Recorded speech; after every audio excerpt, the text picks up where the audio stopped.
welcome back to another episode of In the DeNovo podcast. Today, Will and I are joined by another special guest and a new addition to the DeNovo Treasury team, Brian Weide, our Director of Treasury Management. So, Will, I'm going to kick it over to you to just say a few words about our growth and our expansion here at DeNovo Treasury, and then we can kind of get into the questions that we have for Brian today on our show. Yeah, thank you, Sarah. And welcome to all of our listeners and subscribers to In the DeNovo. Excited for this next episode with one of our new team members, Brian Weide. And welcome, Brian. So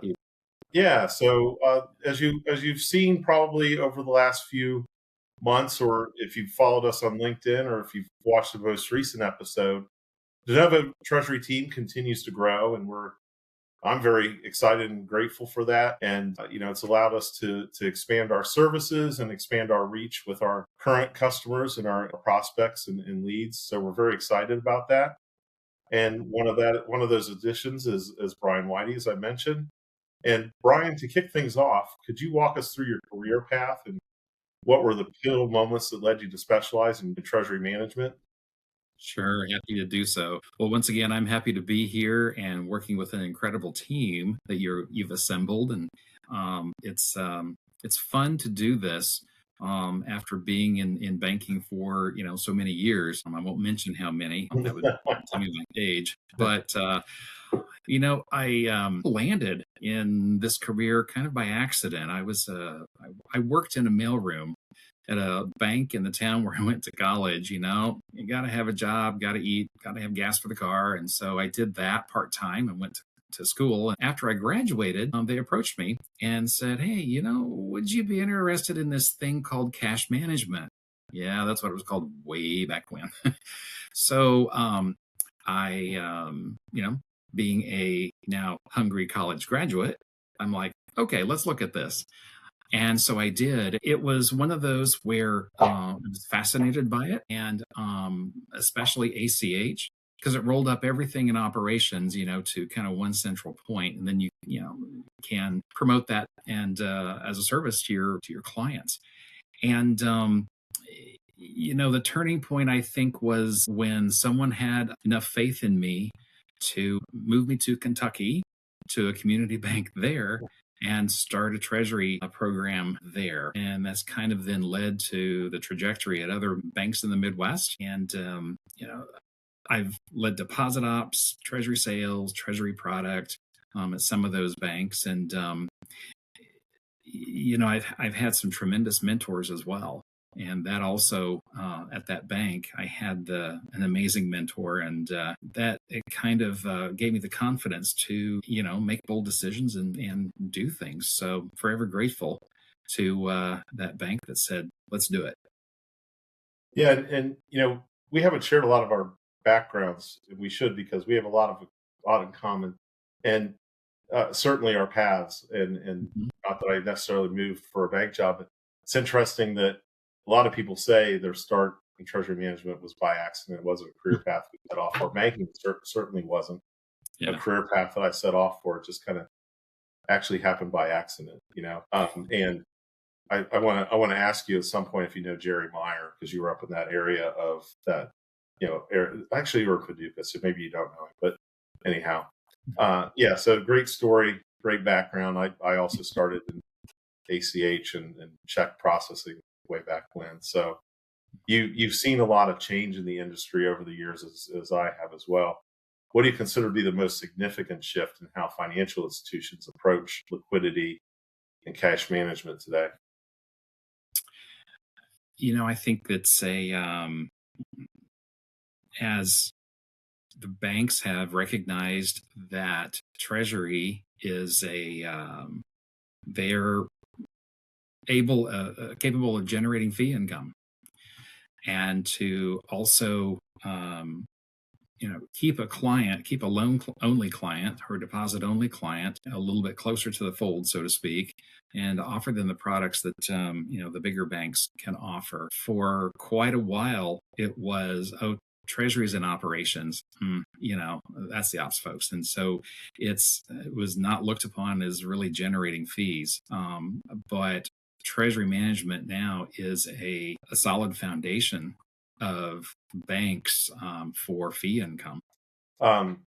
Obviously, kind of the match of why we do this with our clients today and help them with that. And so as coming in as a new director of treasury management here at DeNovo, maybe you could share what your primary goals are for our organization over the next 12 to 18 months. Those could overlap with personal goals too, if you want to share organizational goals. Sure. Happy to do that. You know, I love to get to the bottom of a problem. I love to dig around and find out, okay, is what the client is telling us, is that a symptom or is that really the problem?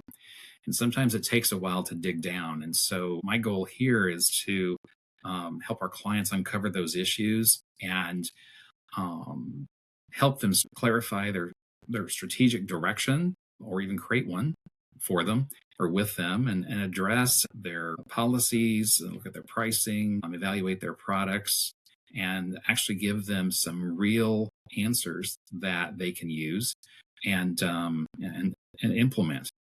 You know, it's if you don't know what the problem is, it's easy to throw a lot of money at something. You know, the symptoms just stay there. But to get to the real problem, that's what I love to do, and you know, that's my ultimate goal. As I'm here.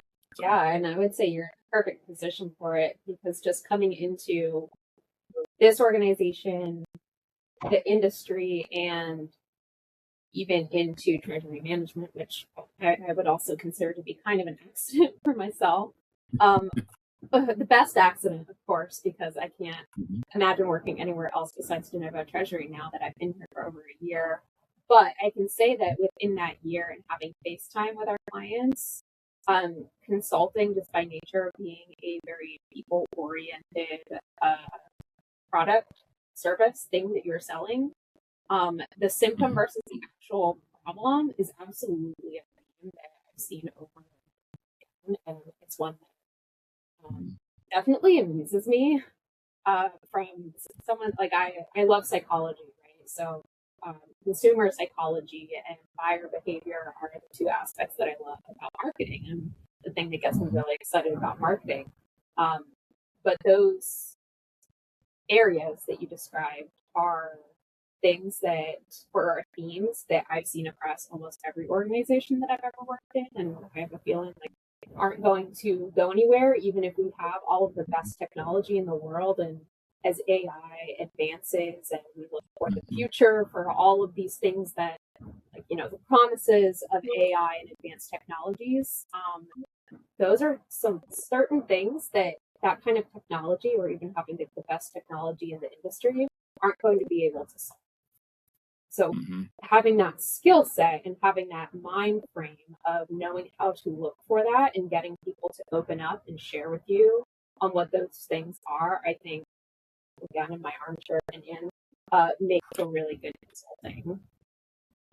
And you know, it's you hit the nail on the head, getting people to open up and share with you. You know, we want to be able to help them, you know, because it could be an incredible time suck for them, you know, trying to battle through the symptoms, and they just can't quite get past them in order to figure out what the problem is. So sometimes it takes a little while to get down to that and get people to open up. But, you know, at the end of it, it's amazing.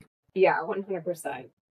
Will, what do you think about that? Because you've obviously been doing this the longest, being the founder of DeNovo Treasury. So DeNovo Treasury has been in business and you've been in consulting for the past 3 years. Would you say that that's like one of the most common themes that you run into doing this kind of work? Thank you, Sarah. That's a great question. You know, in doing this work, what we have found is that, you know, we do get very close to our clients, especially the longer the engagement, and they do open up a lot about these things. And you know, what's great is we become a part of the team, and we become. I don't like to use the word trusted advisor, but I mean there is some value that they find in having us be a part of their team. They do begin to trust us. They do begin to ask for our opinion, and it's interesting because the first, you know, 4 or 5 weeks of an engagement, our typical engagement at least from a short end, is probably 9 to 11 weeks. Mm-hmm. They're cautious, right? I mean, they don't know us, and but we all have great personalities, and we all have a way of presenting ourselves and getting ingratiated to the team, and that's part of the fun of the job. And suddenly, and frankly, the good ones are the ones that last 12 to 14 weeks, because it takes about 8 to 9 weeks for people to really start opening up, and you start to find where all the things that that you want to have uncovered. Some people say where all the bodies are buried. That's kind of a weird analogy, but that's what they say. You find out where all the bodies are buried, right? And that's, and hopefully it's not a house near you, but they find out where all the bodies are buried, and they start telling you things, and they start get to the root of where things are really happening. And it only helps us help them more.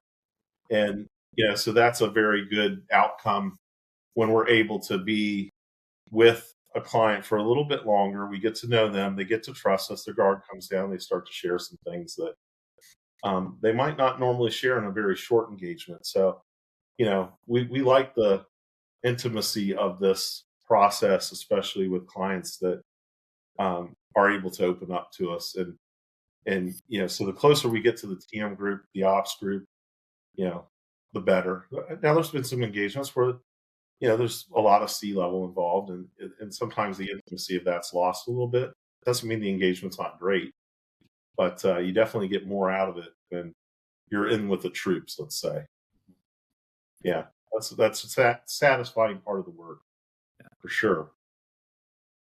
Sarah, did you want to continue down this path, or do you want me to segue in? I feel like it's a good topic, and it's a good segue that kind of leads into where we're going with some of our show notes for Brian, and that is talking about like bringing that passion and your why to the job into the whole thing. So that passion and that why is how you envision helping our clients and the people. But just if we want to zoom out on a little bit more of a macro scale and talk about your passion for the community financial institutions, since that is who we serve, and then the why behind community banking. What is it about that model that resonates with you personally compared to maybe going to work at one of the larger national banks? Good question. I've had a great career in the community banking arena, and when those banks are successful, sometimes they get bought and merge into a bigger bank, and then that one can merge into a bigger bank. And so I've had the luxury of seeing that as well and working for some of those bigger banks. And typically in a community bank, you're going to get to do a lot of different things rather than get pigeonholed in one thing. At a bigger institution, just the sheer variety of what you get to do every day is what intrigues me. And you're working with the people that live right down the street from you, and see them at the grocery store, and that you can see what good the bank does locally.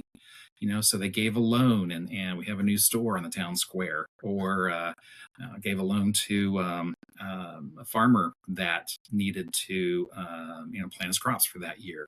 I grew up in that kind of an atmosphere, a small town, and just the sheer fact of getting to know people, as well as getting to do all the different things. You may be talking to a client at 10 o'clock in the morning. You may be involved in loan committee at noon. You might be solving a wire transfer problem at 3:30 right before cutoff. You can get called in the middle of the night. Hey, we've lost connection with our processor. What do we do? So it's just fun to me, and I think it makes me better rounded to understand the entire process and the entire circle. It does, Brian, and actually that's part of why we want people like you on our team, and why we search for people like you. And so that's going to serve you well with our clients, and that's why we appreciate you, why we're excited to have you here. Thank you. Yeah, and actually, I'm going to give a plug for Brian here. We've already had very great feedback from people in Brian's network that he's reaching out to, and it's paying off. So those are the type of things that elevate DeNovo and elevate the people that we have here. So thank you for that. Absolutely. And sometimes it's just a random conversation that evolves You never know. into an opportunity. Yeah, just catching up with a former colleague, right? And who happens to be in the right place at the right position at the right financial institution. Yeah, exactly. And that actually was a theme that I think Melinda spoke about in our last episode was you're not just selling to people, you're building relationships, right? Yeah. And like exactly the way that you described working in community banking, and you're talking about empowering the local economy there. So really you have a relationship to the people who live and work with you. And yeah, just the way that you shared that and that was really inspiring. And I think that that's what it's all about for us here. And it definitely ends up resonating with the people that we work with.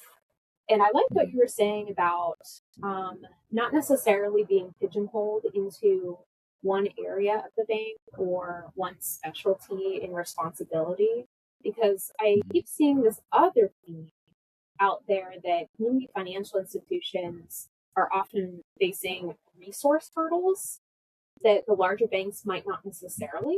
But the way that you framed it sounds like they have a lot of different expertise and a different way of accomplishing things and accomplishing their priorities because of the way that they're utilizing their staff. So flipping that on its head, like maybe it's not necessarily a resource hurdle, they're just looking at getting work done differently.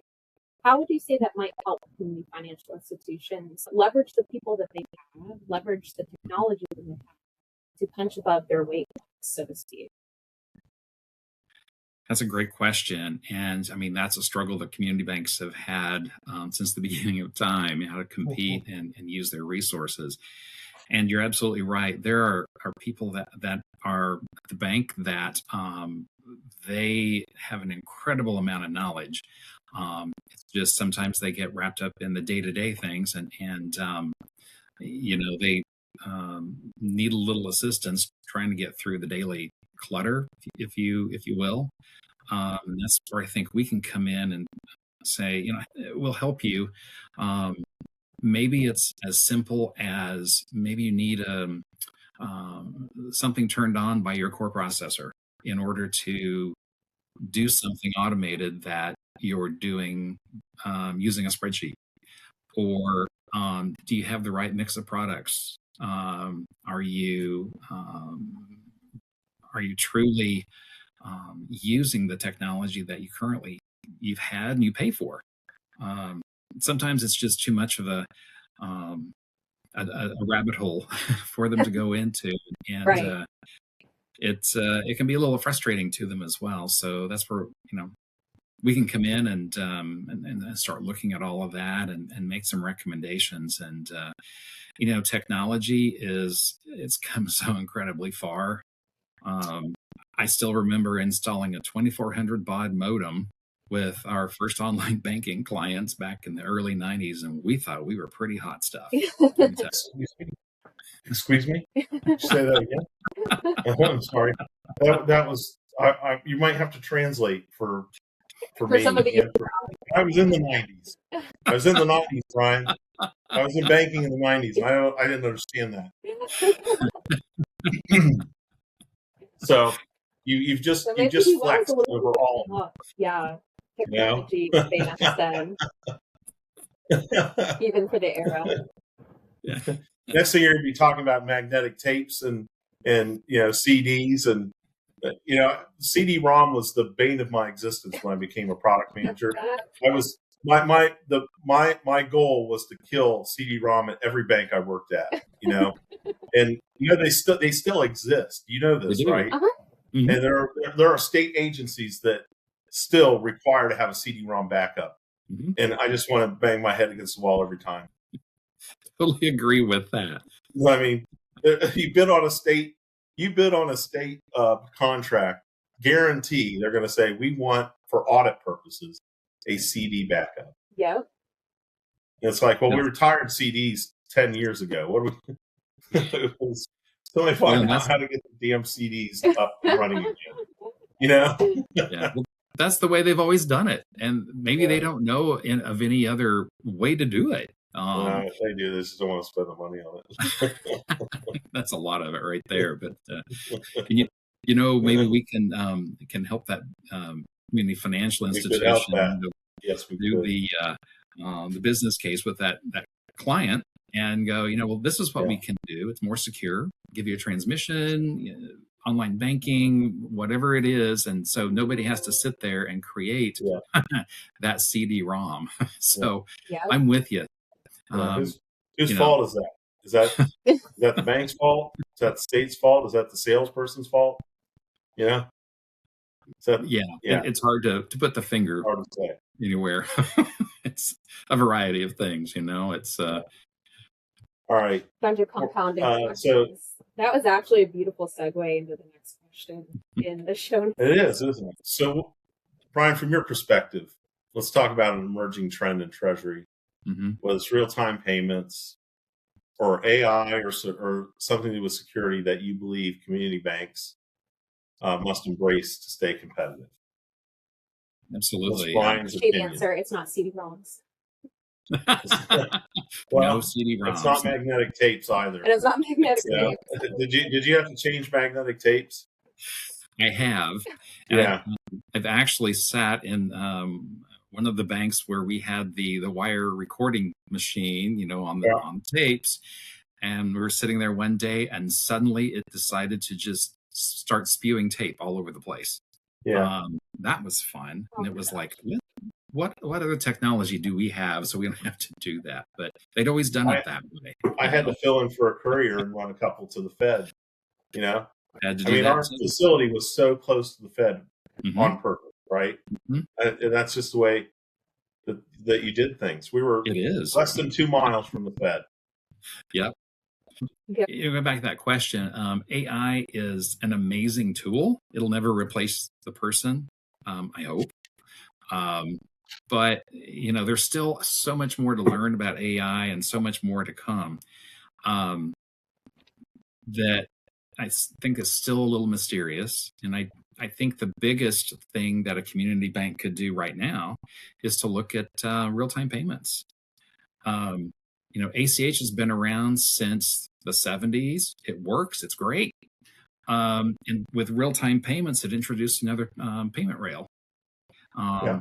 And so, community banks can, sign up to receive them, or the payments, and because their customers are expecting it, if the bank down the street can do it, you can too. But they also need to be enabled to send payments as well. Same day ACH, when it was introduced, was a game changer. Because now you could pay somebody in a couple of hours, and with real-time payments, you can pay them in what's the max? 3 seconds, I think is what it is. That's the max. Well, I think it's 15 seconds, but most of them are done within like less than 15 milliseconds or something. I mean, it's like it's incredible. It's just amazing the speed that the world is operating at now, and so that's a fairly easy way for a community bank to still, start using that technology that's out there. Some people might say, "Oh, it's not safe. It hasn't been vetted." Actually, it has. By the Fed, by all sorts of groups and councils and all, and so it works. It's safe. And so, as a payments geek, I admit it, I am. And not a check geek, but electronic payments geek. What can we do to kill those checks off, those final checks, right? Anyway, so then you don't need a CD-ROM if you're having checks. CD-ROM, you need check free. Exactly. The 90s are behind us, folks. No, that's a good answer, and obviously it's timely, it's relevant. I'm sure our listeners have heard that everywhere if they're attending conferences and if they're reading some of the online publications, but it's true. That's true. That is where the market's heading. That's where the demand is among Mhm. consumers for sure. The younger cohorts, millennials and Gen Zs, are going to be demanding real-time access for payments since the popularity of P2P payments. Mhm. I'm sure it's going to creep over to the business and commercial side because there are just so many benefits for businesses to be able to have that real-time visibility. We Absolutely. are almost at time. Will, did you want to take our final question for the show notes? And Absolutely. close this out? Absolutely. I feel like we Yeah. can talk all day when we have guests on the show and we continue to Absolutely. go on, but I'm sure at some point Yeah. Brian will be Yeah. returning. We can talk about anything on this show. couldn't we? Really can. No. And I really want to get this from your perspective, Brian, and you're new here, but our listeners who are navigating their own careers in banking, or I guess, what piece of advice would you give them about staying passionate and purpose driven in the industry?